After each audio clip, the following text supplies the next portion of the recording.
Canada is taking its first major step to eliminate artificial trans fats from our food supply. Effective today, Health Canada's placed partially hydrogenated oils, the major source of trans fats, to its list of contaminants and other adulterating substances. It's a move that comes almost 15 years after a majority of MPs voted in support of it. Some people are citing this as a major milestone in terms of nutrition policy. Now, our next guest is one of them. Manuel Arango is the Director of Policy at the Heart and Stroke Foundation. They've been calling for a ban like this for many years now, and Manuel joins us over FaceTime live from Ottawa.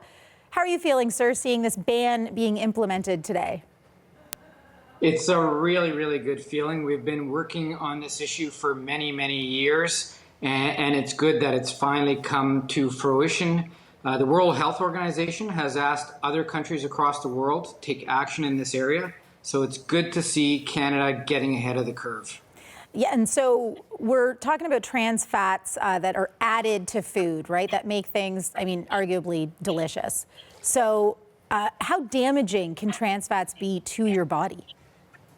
We know that artificial or industrially produced trans fats are a real problem. They increase the risk of death from heart disease threefold.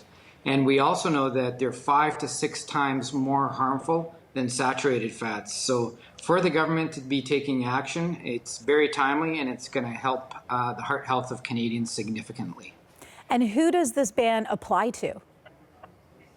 Well, we know that there's still artificial trans fats left in certain types of foods, for example, consumed often by kids, such as cookies and croissants, donuts, etc.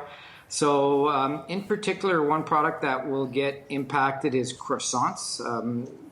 The artificial trans fats were quite key in those particular products, so it will make a difference in terms of the heart health of Canadians. Yeah, Manuel, how did artificial trans fats get into our food anyway? Is it just used as a preservative to keep food fresher longer? Exactly. So artificial trans fats before the 1970s, 80s really didn't exist in Canada and across the world. They were introduced to improve the texture of foods and as well the shelf life of foods. So, but the reality is what the government is doing today and what Health Canada is doing today is they are making a decision to focus on the shelf life of Canadians rather than the shelf life of croissants. So this is a very good piece of news. Yes, and your organization, the Heart and Stroke Foundation, has played a role in shaping this policy. For sure. We've been working closely with government and as well as industry over the last 15 or so years to really push hard for this type of measure to be introduced. So we're very thankful. We know that the evidence is very clear with respect to trans fats. There's no one that says that they're of any use to people's health. So the evidence is clear, and it's gratifying to see that action is finally being taken. Yes, no use to our health, but I worry that my fries and donuts and popcorn aren't going to be so delicious, Manuel. Well, I think we have to make a choice at the end of the day. Do we want croissants that can last 6 months on our shelves, or do we want people to have good heart health, be able to live long, good quality lives, and enjoy their time with their grandchildren, etc.?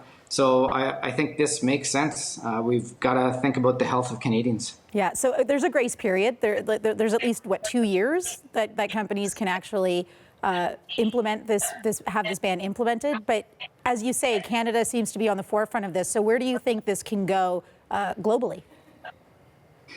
So we do think that with the World Health Organization recommendation last May to ban trans fats, and with Canada being added to the list of countries that have banned trans fats, we think this is going to create momentum for the rest of the world. So we're happy that Canada is acting in a leadership role on this particular issue. Okay, great to get your thoughts today. Thanks for joining us. Thank you. Take care. Goodbye. That's Manuel Arango, the Director of Policy, Advocacy and Engagement at the Heart and Stroke Foundation, joining us live from Ottawa.